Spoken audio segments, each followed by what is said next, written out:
Hello students, मैं सौरभ शर्मा और आप देख रहे हैं एसएससी का तूफान चैनल। स्टूडेंट्स, आज हम एसिड बेस्ड टॉपिक में कुछ आगे बात करेंगे। हमारा एसिड बेस्ड टॉपिक चल रहा है और उसमें अब तक हमने जो जितनी बातें हैं, काफ़ी बातें हमने अब तक 3 वीडियो में कवर की हैं। आज चौथा वीडियो रहेगा और इसमें बची हुई बातें होनी हैं। लास्ट टाइम जो वीडियो थी उसमें हमने बताया आपको कि जो है उदासीनीकरण अभिक्रिया क्या होती है। जब अम्ल क्षार आपस में रिएक्शन करते हैं तो वो एक दूसरे को अपने अपने प्रभाव से न्यूट्रलाइज कर देते हैं, तो वो अभिक्रिया उदासीनीकरण यानी कि न्यूट्रलाइजेशन रिएक्शन कहलाती है या फिर अम्ल क्षार अभिक्रिया कहलाती है। अब उससे आगे की जो रिएक्शंस हैं, आगे की जो अभिक्रियाएं हैं, उनके बारे में इस वीडियो में हम बात करने वाले हैं। ठीक है, चलिए शुरू करते हैं वीडियो को। चलिए let's start topic acid and base, अम्ल एवं क्षार। ये वीडियो का पार्ट 4 है। ठीक है, पार्ट 4 है वीडियो में आज। ठीक है, चौथा भाग है वीडियो का ये। तो देखिए, आज हम लेने वाले हैं अभिक्रियाओं को। पहली अभिक्रिया हमने अम्ल क्षार की लास्ट तीसरी वीडियो में कवर की थी, उदासीनीकरण अभिक्रिया, बहुत महत्वपूर्ण अभिक्रिया थी वो।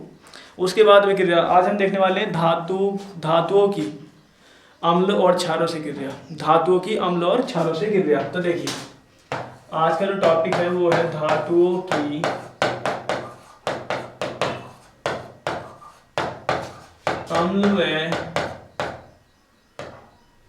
अम्लों व क्षारों से अभिक्रिया। तो देखिए, धातुओं की अम्लों व क्षारों से अभिक्रिया। धातुओं की अम्लों व क्षारों से अभिक्रिया में क्या होता है? धातुएं जब अम्ल से क्रिया करती हैं तो हाइड्रोजन गैस उत्पन्न करती हैं, मुक्त करती हैं। ठीक है, हाइड्रोजन गैस मुक्त करती हैं और साथ में बनता है कोई लवण, कोई संगत लवण बनता है। ठीक है, तो कोई साल्ट बनेगा और क्या होगा? हाइड्रोजन गैस प्रोड्यूस होगी। तो देखिए कुछ एग्जाम्पल देखते हैं। उससे पहले एक लाइन लिख देते हैं यहाँ पर।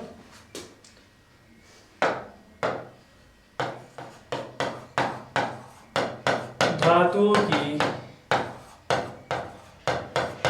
अम्लों के साथ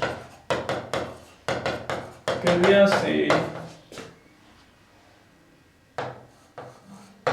लवण बनता है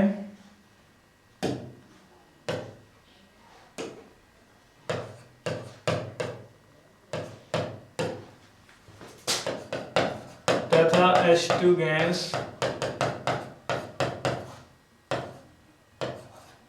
मुक्त होती है। ठीक है, धातुओं के अम्ल के साथ अभिक्रिया से लवण बनता है और साथ ही साथ हाइड्रोजन गैस प्रोड्यूस होती है। तो कुछ एग्जांपल्स देखते हैं। ठीक है, चलिए एग्जांपल्स की बारी आती है। देखिए, सोडियम एक धातु है, इसको अभिक्रिया HCl के साथ लेते हैं। ठीक है, HCl एक एसिड है, एक अम्ल है और धातु कौन है? सोडियम। सोडियम किससे क्रिया के उपरांत क्या मिलेगा हमें? देखिए, हाइड्रोजन गैस प्रोड्यूस होती है। हमने ऊपर लिखा कि स्टेटमेंट क्या है कि हाइड्रोजन गैस प्रोड्यूस होती है और लवण बनता है। तो पहले हाइड्रोजन गैस प्रोड्यूस करवा देते हैं। यहाँ से H को कर देंगे यहाँ पर H2। ये मैंने H का H2 कर दिया, इससे नहीं होगा क्योंकि ये तो बैलेंस हो जाता है। ठीक है, पहले जो बनना है, जो रिएक्शन है, उसको हम लिख देंगे। उसके बाद ये नंबर ऑफ एटम, यानी कि हाइड्रोजन यहाँ पर 2 है, हाइड्रोजन यहाँ पर 1 एटम है, तो left hand and right hand दोनों में जो है नंबर ऑफ एटम जो है इक्वल होने चाहिए। तो वो हम बाद में बैलेंस के द्वारा कर लेंगे। ठीक है, बैलेंस करने से कर लेंगे रिएक्शन को बैलेंस। अभी पहले जो हमें पता है, जो स्टेटमेंट ये लिखा हुआ है, इसके अनुसार जो अभिक्रिया होनी है वो लिख देते हैं। अभिक्रिया ये होगी कि हाइड्रोजन गैस निकलनी है, तो हमने अलग कर दी। मुक्त होनी है, ये हाइड्रोजन गैस का जो है सिंबल है, प्रतीक है। अब यहाँ पर Cl बचा, H निकल गया। एक Cl एक Na क्या बना सकते हैं? NaCl। कभी कभी क्या होता है कि मैं इनको मिला के यहाँ पर संख्या 2 या 3 भर देता हूँ।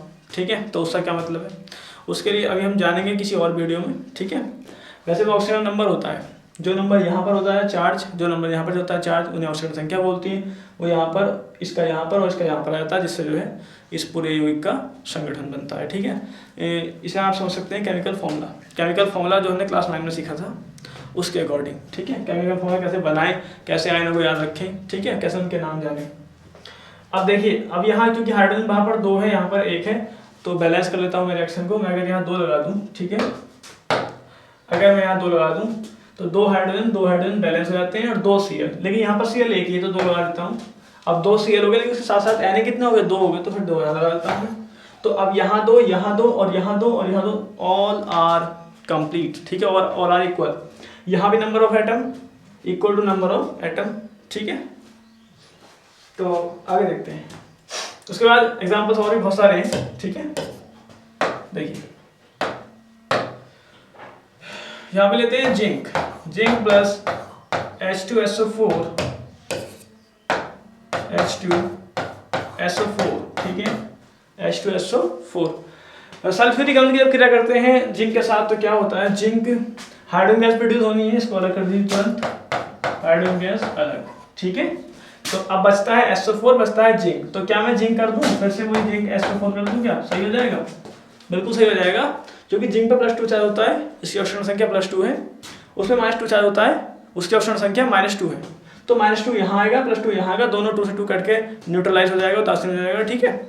तो ZnSO4 बन जाएगा। ये है जिंक सल्फेट। क्या है? Zinc sulphate. ये भी एक लवण है और वो हाइड्रोजन गैस प्रोड्यूस हो गई है। और एग्जांपल ले सकते हैं, मैंने K लिया, K है पोटेशियम और यहाँ पर HNO3। HNO3 क्या है? नाइट्रिक अम्ल। HNO3 है नाइट्रिक अम्ल। तो देखिए यहाँ से हाइड्रोजन गैस प्रोड्यूस होनी है, ठीक है, हाइड्रोजन गैस मैंने अलग कर दी। अब यहाँ से NO3 बचा और K बचा, तो उनको मिलाना है। तो कैसे मिलाएंगे? देखिए K पे चार्ज होता है प्लस और NO3 पे चार्ज होता है माइनस के, तो माइनस चार्ज यहाँ आ गया, प्लस चार्ज यहाँ चला गया, क्या बन गया? KNO3। अब KNO3 क्या? पोटेशियम नाइट्रेट, जो कि एक लवण है। तो ऐसे करके क्या बन जाएगा यहाँ? KNO3 बन जाएगा।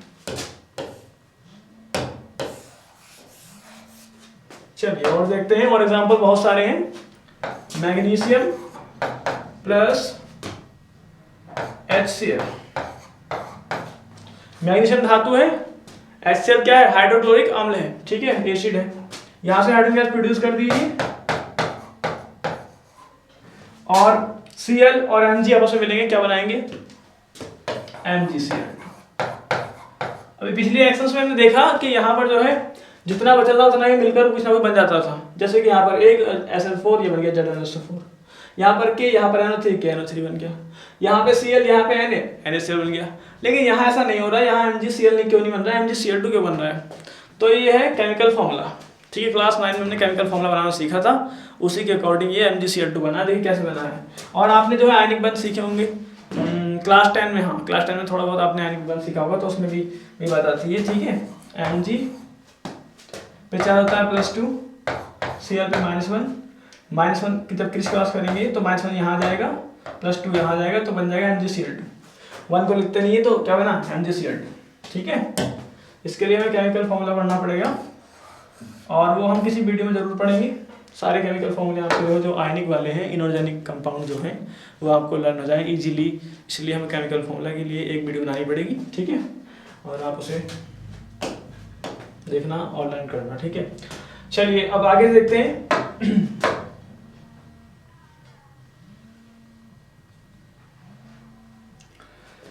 लेते हैं यहाँ पर एल्यूमिनियम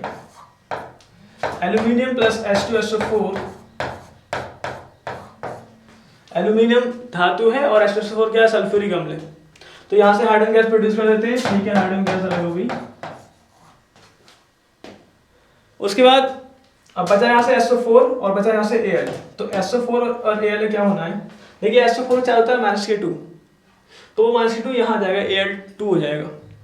और एल्यूमिनियम होता है +3 चार्ज, तो +3 चार्ज यहाँ आ जाएगा, मतलब यहाँ ऑक्सीजन संख्या +3 होती है, यहाँ ऑक्सीजन संख्या -2 होती है। तो 2 यहाँ आएगा, 3 यहाँ आएगा, 2 से 3 कट नहीं पाएगा, तो पूरा 2 और 3 लिखा रहेगा। तो ये आ जाएगा इस तरह से कि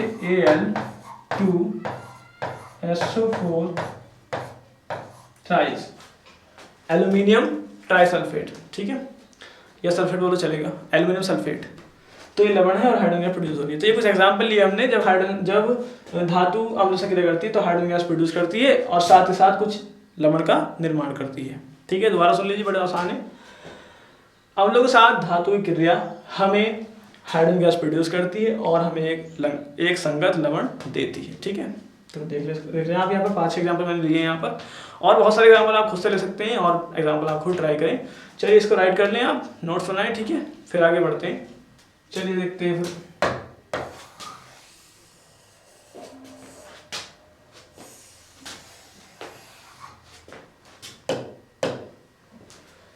ये हुई धातुओं की क्रिया अम्लों के साथ, और अब हम लेने वाले हैं क्षारों की क्रिया अम्लों के साथ। तो देखिए एल्यूमिनियम धातु है, इसकी क्रिया NaOH के साथ ले रहे हैं। NaOH एक क्षार है। सोडियम हाइड्रोक्साइड क्षार है, इसकी क्रिया हम ले रहे हैं एल्यूमिनियम के साथ। ठीक है, तो this is sodium hydroxide,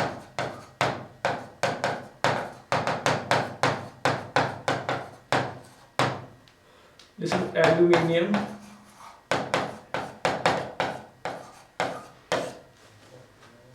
Gibbs. ठीक है, जब एल्यूमिनियम की NaOH के साथ अभिक्रिया कराते हैं, सोडियम हाइड्रोक्साइड से अभिक्रिया कराते हैं, तो ये क्षार है और ये धातु है। क्षार धातु की वही क्रिया होती है जो कि अम्ल और धातु की क्रिया होती है, यानी कि यहाँ भी हाइड्रोजन गैस प्रोड्यूस होगी और साथ ही साथ क्या बनेगा, एक लवण बनेगा। ठीक है, तो देखिए हाइड्रोजन गैस प्रोड्यूस करने के लिए यहाँ पर H लगा हुआ है, H से यहाँ पर क्या बन जाएगा, H2 बन जाएगा। ठीक है, यहाँ हाइड्रोजन आइटम 2 हो गए, यहाँ पर 1 हो गया, इसकी टेंशन बिल्कुल ना लें, ये तो बाद में बैलेंस हो जाता है। फिलहाल हमें पता है रिएक्शन क्या होनी है कि हाइड्रोजन गैस निकलनी है, वो स्टेटमेंट हमें याद है तो हम लिख देंगे तुरंत। साथ में जो लवण बनना है वो बनाएंगे यहाँ पर जो बन रहा होगा। अब देखिए जब यहाँ से H चला गया तो NaO और Al बचा, तो एक आयन है, आपको पता होगा क्लास 9 में हमने कुछ आयन याद किए थे, धनायन और ऋणायन, उन्हीं की बात कर रहा हूँ मैं। तो ऋणायन देखिए AlO2, ठीक है, नेगेटिव, AlO2 नेगेटिव, और Na है धातु आयन यानी कि धनायन है तो Na प्लस होता है, यहाँ से Na प्लस मिल रहा है और AlO से ये Al2O नेगेटिव बन रहा है। ठीक है, तो ये है जो है माइनस चार्ज यहाँ जाएगा, प्लस चार्ज यहाँ जाएगा, तो दोनों से प्लस चार्ज माइनस चार्ज एक आएगा, यहाँ पर 1 और 1 से 1 कट जाएगा क्योंकि 1 तो अपने आप में 1 होता है, ये जनरली सिंप्लीफाइड फॉर्म है। तो NaAl2 हो जाएगा, और NaAl2 क्या होता है, सोडियम, और इसको बोलते हैं मेटा एल्यूमिनेट आयन, तो बन जाएगा सोडियम मेटा एल्यूमिनेट। ठीक है, तो ये बन जाएगा NaAlO2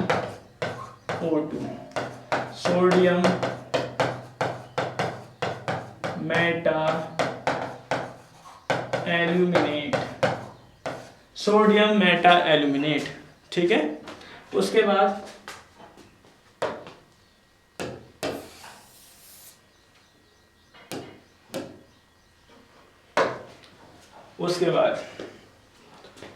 आप देखते हैं जिंक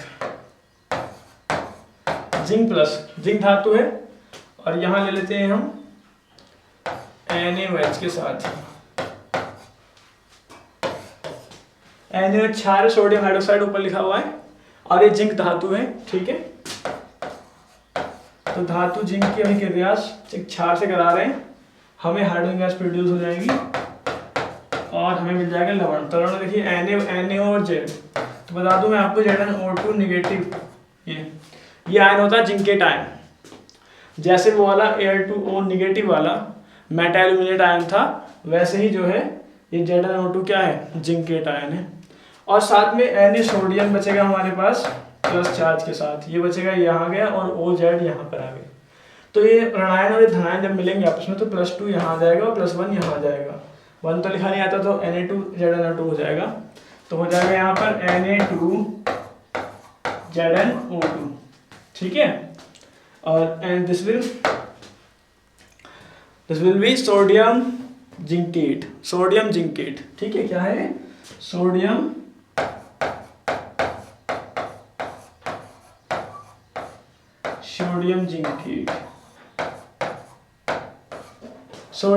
जिंकेट।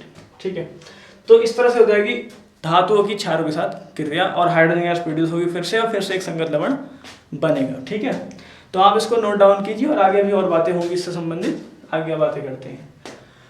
और एक बात यहाँ कि हाइड्रोजन गैस जब प्रोड्यूस होगी तो हम उसका परीक्षण कैसे करेंगे कि हाइड्रोजन गैस प्रोड्यूस हो रही है, निर्माण हो रहा है हाइड्रोजन गैस का या मुक्त हो रही है। तो हम एक काम करते हैं, इसमें एक्टिविटी है एक, ठीक, बुक में भी दे रखी है, आप स्टडी करना। अगर सल्फ्यूरिक अम्ल को जब पात्र में लेते हैं और सल्फ्यूरिक अम्ल में कुछ जिंक के टुकड़े डालते हैं या दाने डालते हैं जिंक के, जब जिंक के दाने जो है या जिंक के टुकड़े सल्फ्यूरिक अम्ल में डालते हैं, एसिड में डालते हैं, तो बबल्स निकलने शुरू हो जाते हैं हाइड्रोजन गैस के। जब हाइड्रोजन गैस बनेगी बबल के रूप में निकलेगी, ठीक है, लेकिन वो दिखाई नहीं देते, तो इसलिए जो है उसको जो है हम हाइड्रोजन गैस के बबल निकलते हैं, उसको एक प्रश्नाली के द्वारा हम साबुन के पानी में, साबुन के घोल में से गुजारते हैं। जब उसमें से गुजारते हैं तो फिर उसमें से गुजारने के बाद जो हाइड्रोजन गैस के बबल बाहर निकलते हैं तो बुलबुलों के रूप में निकलते हैं, और साबुन के बुलबुले होते हैं वो जिसके अंदर हाइड्रोजन गैस भरी होती है, तो वो दिखाई देते हैं। उसके पास को अगर हम मोमबत्ती ले जाते हैं तो वो फटफट की साउंड से जलते हैं, ठीक है, फटफट के साउंड से वो जलते हैं। तो उससे ये परीक्षण हो जाता है कि वो हाइड्रोजन गैस प्रोड्यूस हो रही है, क्योंकि हाइड्रोजन गैस जलती है, ठीक है, एज ए फ्यूल यूज भी होती है, ठीक है। चलिए, ये होगी हाइड्रोजन गैस के बारे में बात, इसे नोट डाउन कीजिए। उसके बाद हम आगे बढ़ते हैं और अब हम लेने वाले हैं अम्ल की क्रिया धातु कार्बोनेट के साथ, अम्लों की क्रिया धातु कार्बोनेटों के साथ और धातु बाइकार्बोनेटों के साथ, ठीक है। Note down this.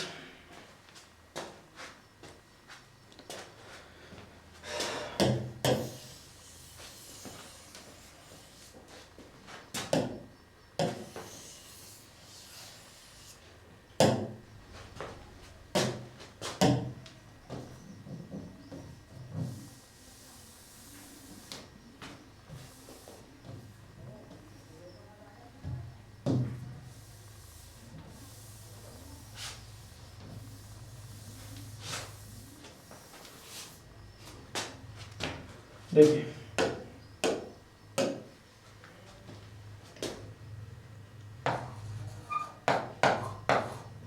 धातु कार्बोनेटों की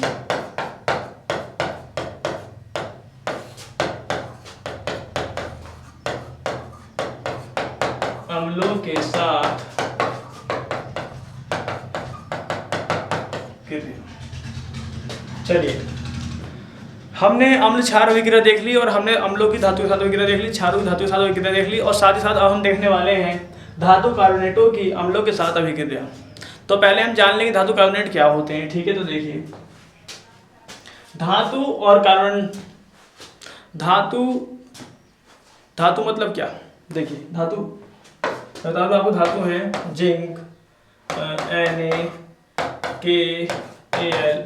NaKAlMg, ठीक है, magnesium, aluminium, zinc, sodium and potassium, ठीक है, और बहुत सारी हो सकती है, लेकिन मैंने 4-5 लिए यहाँ पर। कार्बोनेट क्या, CO3। तो जब जिंक धातु की क्रिया जो है कार्बन डाइऑक्साइड से हो जाती है तो कार्बोनेट बनते हैं, क्या बनते हैं, कार्बोनेट। CO3 कार्बोनेट आयन है, आपको पता होगा, -2 चार्ज यहाँ पर होता है। CO3 -2 कार्बोनेट आयन है, हमने क्लास 9 में याद किया था ये, ठीक है। तो ये और जिंक, ठीक है, अगर इनको मिलाऊं तो जिंक पे चार्ज +2 होता है, इस पे CO पे -2 होता है, 2 यहाँ आएगा, 2 यहाँ आएगा, और 2 से 2 सिंप्लीफाई हो जाएगा, तो बचेगा हमारे पास zinc ZnCO3, zinc carbonate. Zinc धातु है, पीछे कार्बोनेट लगा हुआ, तो इसे क्या बोलेंगे हम, धातु कार्बोनेट। क्या बोलेंगे इसको, धातु कार्बोनेट या फिर धात्विक कार्बोनेट। ऐसे अगर मैं के की बात करूं तो के पे होता है प्लस का और CO3 पे होता है -2 चार्ज। अब -2 चार्ज यहाँ आ जाएगा, 2 यहाँ आ गया, 1 यहाँ आ जाएगा, तो हो जाएगा K2CO3, that is potassium carbonate. धातु है पोटेशियम और कार्बोनेट पीछे लगा हुआ है, तो पोटेशियम कार्बोनेट हो गया, ठीक है। तो ऐसे जब कार्बोनेट CO3 आयन किसी धातु के साथ मिलकर आएगा, ऐसे जब कार्बोनेट CO3 किसी धातु के साथ मिलकर आएगा तो वो कहलाएगा धातु कार्बोनेट या धात्विक कार्बोनेट। तो अब उनकी रिएक्शन हमें देखनी है अम्लों के साथ। तो देखिए क्या होता है, जब हम धातु कार्बोनेटों की अभिक्रिया अम्लों के साथ देखते हैं तो हमें प्राप्त होता है जल और कार्बन डाइऑक्साइड गैस। जब धातु कार्बोनेटों की अभिक्रिया अम्लों के साथ होती है तो जल का निर्माण होता है और कार्बन डाइऑक्साइड गैस CO2 मुक्त होती है। जैसे पहले हाइड्रोजन गैस प्रोड्यूस हो रही थी, वैसे यहाँ पर CO2 प्रोड्यूस होती है और साथ में बनता है लवण। संगत लवण तो बनना ही बनना है, ठीक है। चलिए देखते हैं। तो मैं पहले इसकी जो थोड़ी सी परिभाषा देता हूँ ताकि आपको याद रहे स्टेटमेंट ये।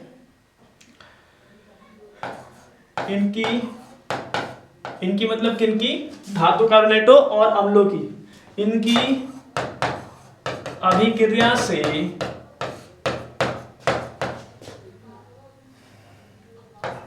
लवण जल बनता है और CO2 कार्बन डाइऑक्साइड गैस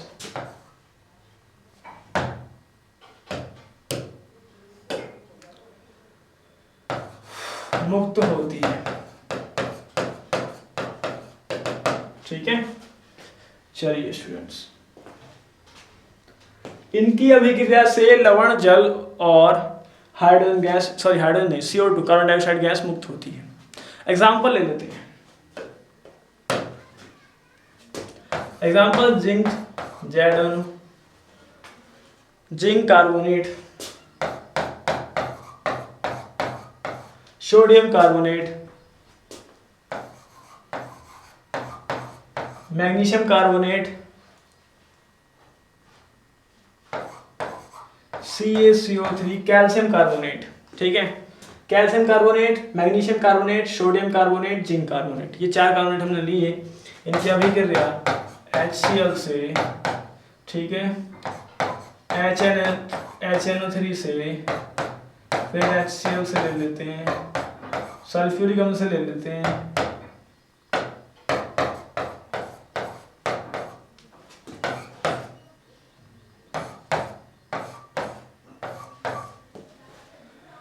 देखिए यहां पर जिंक कार्बोनेट है ZnCO3 और HCl है अम्ल, sulphuric, sorry not sulphuric, hydrochloric अम्ल, हाइड्रोक्लोरिक अम्ल और जिंक कार्बोनेट की विक्रिया से क्या प्राप्त होगा, जल प्राप्त होगा, लवण प्राप्त होगा और CO2 गैस प्रोड्यूस होगी। तो देखिए यहाँ से CO3 में से CO2 निकाल दीजिए पहले तो यहाँ से क्या हो रहा है, CO2 प्राप्त, CO2 गैस आपने प्रोड्यूस कर दी, उत्पाद में CO2 गैस मुक्त हो जाती है। अब यहाँ से एक ऑक्सीजन बच गया और एक H, एक ऑक्सीजन एक H हो गया H2, हालांकि एक ऑक्सीजन एक H से तो H2O नहीं हो रहा है, H2O 2 H और एक O से हो रहा है, लेकिन अभी आप लिख दीजिए इसको क्योंकि आपको H और O दिखाई दे रहे हैं तो उससे H2O बन गया। बाकी जो है नंबर ऑफ एटम बैलेंस हो जाते हैं बाद में, ठीक है, अभिक्रिया संतुलित करने पर। ठीक, उसके बाद अब बचा Cl और जिंक। Cl और जिंक आप जानते ही हैं, Zn पे 4 होता है +2, Cl होता है -1, -1 यहाँ आ गया तो 1 हो गया, इस पर 2 यहाँ आ गया तो ये आ गया, ZnCl2 बन गया। क्या बन गया, ZnCl2। ZnCl2 क्या है, जिंक क्लोराइड। जिंक क्लोराइड एक लवण है और CO2 गैस प्रोड्यूस हो जाती है और जल बनता है H2। ठीक है, तो अब बात आती है नंबर ऑफ एटम इक्वल करने की, तो वो कर लेते हैं, वो उसमें कोई दिक्कत वाली बात नहीं है। चलिए, जिंक एक है बैलेंस है, Cl एक है, यहाँ पर 2 हो रहे हैं, तो बैलेंस करने के लिए मुझे यहाँ पर 2 लगाना पड़ेगा, मैंने 2 लगा दिया, 2 Cl बैलेंस, 2 हाइड्रोजन तो 2 हाइड्रोजन बैलेंस और एक ऑक्सीजन वहां पर यूज है, 2 यहाँ पर, 3 ऑक्सीजन आ गए, कार्बन भी 1 हो गया और Zn एक हो गया। यानी कि number of atom in LHS and number of atom in LHS RHS are equal. ठीक है, चलिए अब आगे देखते हैं।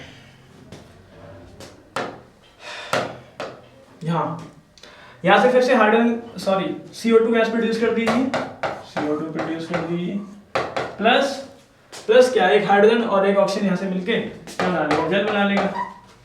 ठीक है ना, और उसके बाद अब बचा क्या है, बचा NO3 और Na।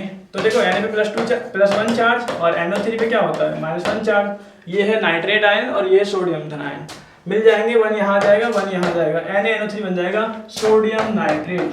NaNO3 means sodium nitrate जो कि लवण है, और CO2 gas, carbon dioxide gas produce हो जाती है और हाइड्रोजन नहीं, H2O जल प्राप्त होता है। ठीक है, ऐसे ही सेम इन दोनों में भी होना है। देखिए यहाँ से CO2 प्लस और प्लस H और O H2O और Cl और Mg बन जाएगा MgCl2। ठीक है, और फिर यहाँ से CO2 plus CO2 plus H2O और SFOC बन जाएगा CSO4।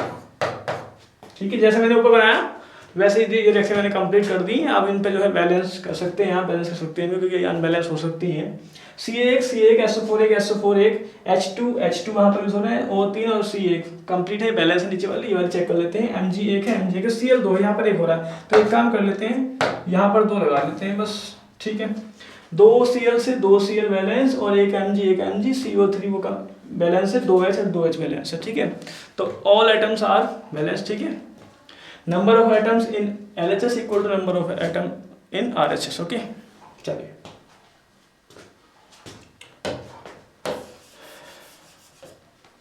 ये एग्जांपल्स मैंने कुछ लिए अपने पास, ठीक है। आप इनको नोट डाउन करें और फिर आगे बढ़ते हैं, ठीक है। चलिए नोट कर लें इनको, और ऐसे एग्जांपल्स बहुत सारे आप खुद ले सकते हैं मेरे पास से, मैंने कुछ 4-5 लिए यहाँ पर, आपको आइडिया मिल गया होगा। बाकी आप एग्जांपल खुद ले लें और बहुत सारे ले सकते हैं आप, ठीक है।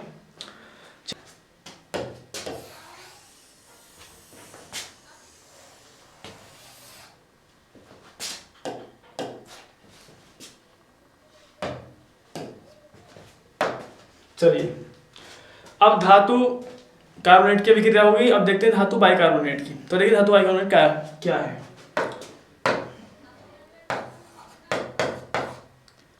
धातु बाइकार्बोनेट या धातु हाइड्रोजन कार्बोनेट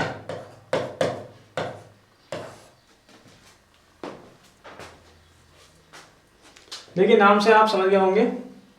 अभी धातु कार्बोनेट था ओनली, तो एक धातु आ रही थी और CO3 पीछे से आ रहा था, तो बनता था जैसे zinc carbonate, sodium carbonate, potassium carbonate, ऐसे ही।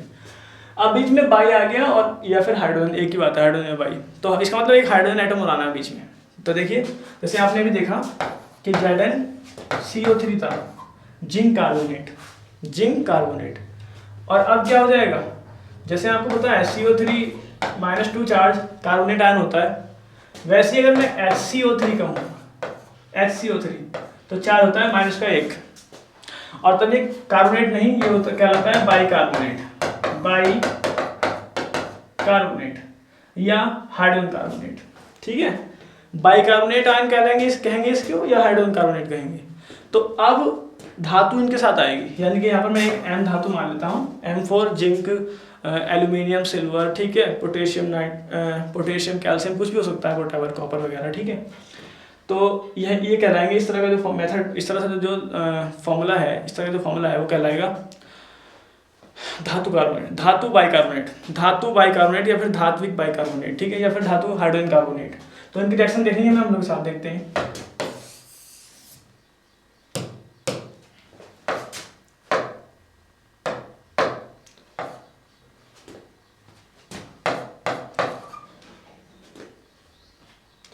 NaHCO3 प्लस एसिड HCl,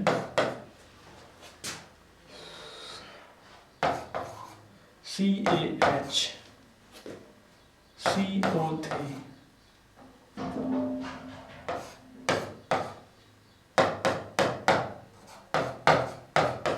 ठीक है। देखिए यहाँ +2 चार्ज था, यहाँ -1 चार्ज था, वो यहाँ आया, वो यहाँ गया, तो CaHCO3 का ट्वाइस बना है, कैल्शियम बाइकार्बोनेट, ठीक है।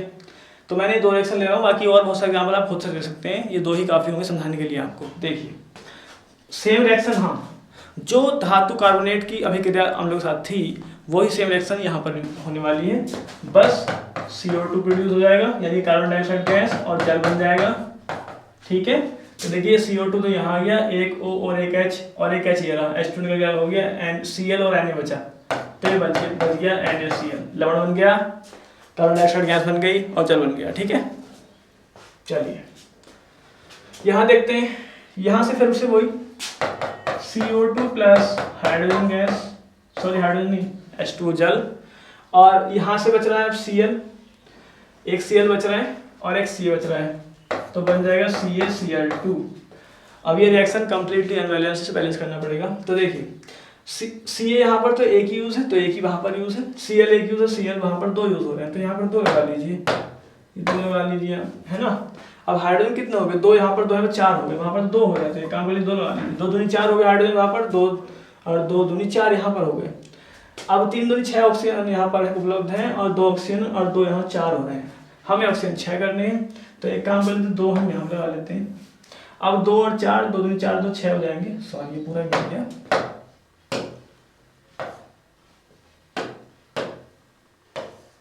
चलिए, तो अब यहाँ से ना 2 दूनी 4 O और 2 तो 6 O और यहाँ पर 3 दूनी 6 O हो रहा है। कार्बन 2 हो रहा है, कार्बन 2 हो रहा है, C1 C1 Cl2 Cl2 Cl2। तो ऑल एटम्स आर बैलेंस्ड, ठीक है, in right hand and left hand. Okay, तो ये कंप्लीटली बैलेंस, इसे राइट डाउन करिए। और बच्चों I think you like it, ठीक है। If you like the video so please like, share, comment and subscribe and press the bell icon to get new video notification, and please keep learning and till watch end. See you in next video. It is enough for this video. Bye bye.